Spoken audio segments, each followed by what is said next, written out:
നമ്മൾ പോലും അറിയാതെ നമ്മളെ പിഴിഞ്ഞു കാശുണ്ടാക്കുന്ന ഒരു സമൂഹത്തിലാണ് നമ്മൾ ജീവിക്കുന്നതെന്ന് മനസ്സിലാക്കി തന്ന ഒരു ദിവസമായിരുന്നു കടന്നുപോയത്. കേരളത്തിൽ നിന്നും ആൻഡമാൻ നിക്കോബാർ ദ്വീപ് സമൂഹത്തിലേക്കുള്ള ചെലവ് കുറിച്ചുള്ള യാത്ര തുടരുകയാണ്.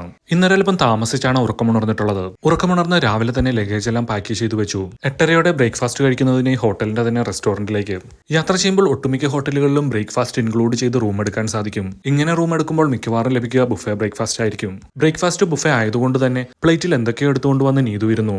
പക്ഷേ ഇത് വല്ലാത്തൊരു കോമ്പിനേഷൻ ആയി പോയി. ബ്രേക്ക്ഫാസ്റ്റും കഴിച്ച് തിരിച്ച് റൂമിലെത്തി ലഗേജും എടുത്തിറങ്ങി. ഇന്ന് ഈ ഹോട്ടലിൽ നിന്നും മറ്റൊരു ഹോട്ടലിലേക്ക് റൂം ഷിഫ്റ്റ് ചെയ്യുകയാണ്.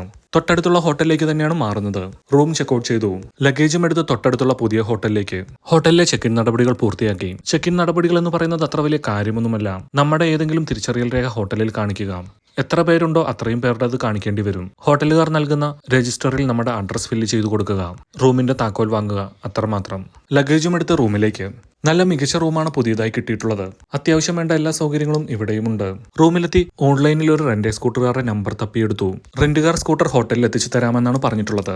11 മണി ആകാറായതോടെ സ്കൂട്ടറുമായി റെന്റുകാരെത്തി. 500 രൂപയാണ് ഒരു ദിവസത്തെ സ്കൂട്ടർ റെന്റായി വരുന്നത്.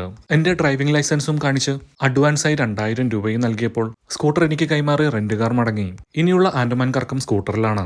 12:30 കഴിഞ്ഞതോടെ ഹോട്ടലിൽ തന്നെ ലഞ്ചിന് ഓർഡർ നൽകി. 1 മണിയായതോടെ ലഞ്ചും കഴിച്ച് ഇനി ആൻഡമാൻ കറങ്ങാനായി ഇറങ്ങിയതാണ്. ആദ്യം പോകുന്നത് പമ്പിലേക്കാണ്. വണ്ടിയിൽ പെട്രോളും അടിക്കണം. ആൻഡമാനിലെ പെട്രോൾ നിരക്കും അറിയണം. ചെറിയ ദ്വീപ് ആയതുകൊണ്ട് തന്നെ റോഡിലൊന്നും വലിയ തിരക്കൊന്നുമില്ല. ഹോട്ടലിൽ നിന്നും അധിക ദൂരം പോകേണ്ടി വന്നില്ല.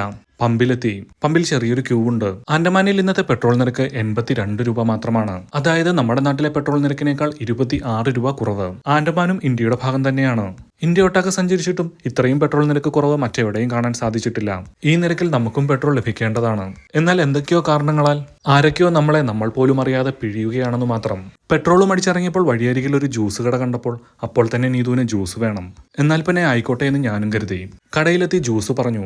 ഇതിപ്പോ ജ്യൂസാണോ അടിച്ചു തരുന്നത്, ഈച്ചയാണോ അടിച്ചു തരുന്നതെന്ന് അറിയാൻ പറ്റുന്നില്ല. വൃത്തിയുടെ കാര്യത്തിൽ അല്പസ്വല്പം പിടിവാശിയുള്ള നീതുവിന്റെ മുഖത്തേക്ക് ഞാൻ നോക്കിയപ്പോൾ ദയനീയ ഭാവത്തിൽ എന്നെ നോക്കി നിൽക്കുന്ന നീതുവിനെയാണ് കണ്ടത്.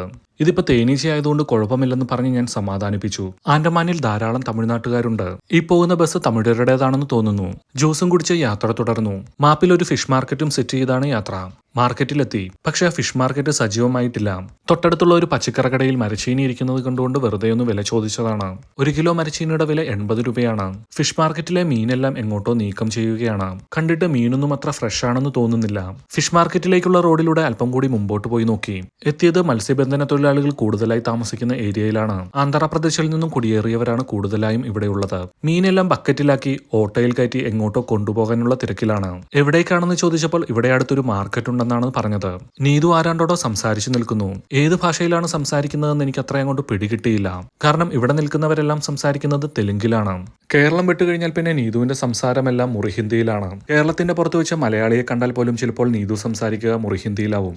അല്പസമയം മത്സ്യത്തൊഴിലാളി ഗ്രാമത്തിലെ കാഴ്ചകളും കണ്ടു നിന്നതിന് ശേഷം യാത്ര തുടർന്നു. എങ്ങോട്ടെന്നില്ലാതെ വെറുതെ കറങ്ങി നടന്നപ്പോഴാണ് മുമ്പിൽ ഒരു ഓട്ടോ പോകുന്നത് കണ്ടത്. കുറച്ചു മുമ്പ് മത്സ്യത്തൊഴിലാളി ഗ്രാമത്തിൽ കണ്ട അതേ ഓട്ടോ. അവരേതോ മാർക്കറ്റിൽ പോവുകയാണെന്നാണ് പറഞ്ഞിരുന്നത്. എന്നാൽ പിന്നെ ഓട്ടോയുടെ പുറകെ വെച്ചു പിടിക്കാമെന്ന് തീരുമാനിച്ചു. അധിക ദൂരം പോകേണ്ടി വന്നില്ല. മാർക്കറ്റെത്തി. ബക്കറ്റിലാക്കി കൊണ്ടുവന്ന മീനുകളെല്ലാം ഇറക്കുന്ന തിരക്കിലാണ്. അവർക്ക് ഞങ്ങളെ മനസ്സിലായെന്ന് തോന്നുന്നു. പച്ചക്കറികളും മീനും വിൽക്കുന്ന ഒരു മാർക്കറ്റാണിത്. നേരെ മാർക്കറ്റിനുള്ളിലേക്ക്. പച്ചക്കറികൾക്കെല്ലാം അത്യാവശ്യം തീവിലയുണ്ട്.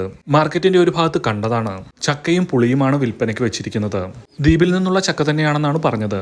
1 കിലോ ചക്കച്ചുളയ്ക്ക് 100 രൂപയാണ് വില പറഞ്ഞത്. 1/2 കിലോ പഴുത്ത ചക്കച്ചുള വാങ്ങി. പുളിക്കും കിലോ 100 രൂപയാണ് വില.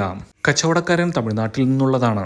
ചക്കച്ചുളകളും വാങ്ങി സമീപത്തുള്ള മീൻ മാർക്കറ്റിലേക്ക്. മീനുകൾക്കൊന്നും വലിയ വിലയില്ല. കൊഞ്ചിനൊക്കെ 200-300 രൂപ മാത്രമാണ് കിലോയ്ക്കുള്ളത്. അയലയ്ക്കും കിളിമീനിനുമൊക്കെ 50-100 രൂപ മാത്രം. വളർത്തുമീനുകളും വിൽപ്പനയ്ക്ക് വെച്ചിട്ടുണ്ട്. ഞണ്ടിനൊക്കെ 200-300 രൂപ മാത്രമാണ് വില. മാർക്കറ്റിലെ കാഴ്ചകളും കണ്ട് ഞാൻ എന്റെ യാത്ര തുടർന്നു. ഇനി ഏതെങ്കിലും ഒരു മൊബൈൽ ഷോപ്പ് കണ്ടെത്തണം. സ്കൂട്ടറിൽ ഫിറ്റ് ചെയ്യാനായിട്ടുള്ള ഒരു മൊബൈൽ ഹോൾഡർ വാങ്ങണം.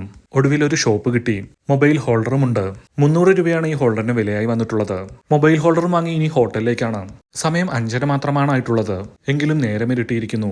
ഹോട്ടലിൽ തിരിച്ചെത്തി. ഒന്ന് ഫ്രഷപ്പായി 7:30 ആയതോടെ ഡിന്നർ കഴിക്കാനായി ഹോട്ടലിന്റെ തന്നെ റെസ്റ്റോറന്റിലേക്ക്. പാക്കേജ് എടുത്തിട്ടാണ് ഞാൻ ആൻഡമാൻ വന്നിട്ടുള്ള കാര്യം മുമ്പേ പറഞ്ഞിരുന്നല്ലോ. എന്റെ പാക്കേജിൽ ഡിന്നറും ഇൻക്ലൂഡഡ് ആയിരുന്നു. പാക്കേജ് എടുത്ത് വന്നതുകൊണ്ട് മാത്രമാണ് ഞാൻ റൂം റെന്റ് പറയാതിരുന്നത്. സുഹൃത്തായ ശരത്തിന്റെ സാരഥി ഹോളിഡേയ്സ് വഴിയാണ് ഞാൻ വന്നിട്ടുള്ളത്. നമ്പർ ഞാൻ ചുവടെ കൊടുക്കാം. ഒരിക്കലും ഇതൊരു പരസ്യമല്ല. യാത്ര ചെയ്യുമ്പോൾ ഉപകാരപ്രദമെന്ന് തോന്നുന്ന കാര്യങ്ങൾ വീഡിയോയിലൂടെ ഷെയർ ചെയ്യുന്ന കാര്യം സ്ഥിരം പ്രേക്ഷകർക്ക് അറിവുള്ളതാണല്ലോ. ഇനി നാളെ രാവിലെ തന്നെ ജങ്കാറിൽ കയറി മലപ്പുറത്തേക്ക് യാത്ര തിരിക്കണം.